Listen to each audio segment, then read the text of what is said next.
Bonjour à tous et vivement dimanche, c'est le titre du jour qu'on retrouve à la une de l'équipe, car dimanche en Ligue 1, Lyon affrontera Saint-Etienne dans le derby et l'OM ira défier le PSG dans le classique.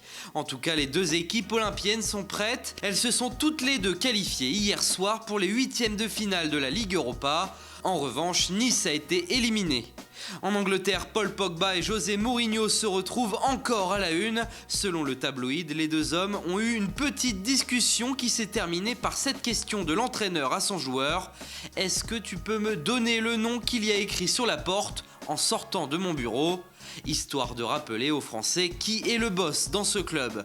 Toujours chez les Anglais et toujours chez les Red Devils, le Times révèle que David De Gea, véritable héros cette semaine en Ligue des Champions avec Manchester United, devrait prolonger son contrat jusqu'en 2021. Le Real Madrid peut donc dire adieu à sa piste privilégiée au poste de gardien de but.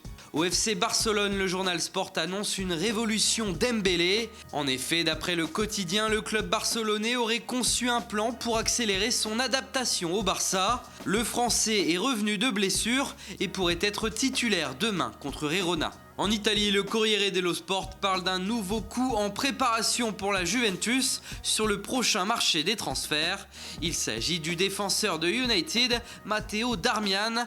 D'après le quotidien, il y aurait même déjà un accord entre toutes les parties. Et enfin, on termine en Pologne avec cette une qui montre Robert Lewandowski qui se dirige tout droit vers Santiago Bernabéu, l'enceinte du Real Madrid. Et pour cause, le journal local explique que l'annonce du changement d'agent opéré par l'attaquant a fait grand bruit. Le buteur du Bayern Munich aurait choisi Pini Zahavi pour s'assurer un futur au Real Madrid. Le média ajoute que la Casablanca serait disposée à offrir au Bayern pas moins de 150 millions d'euros pour conclure l'affaire qui va certainement animer le prochain mercato d'été.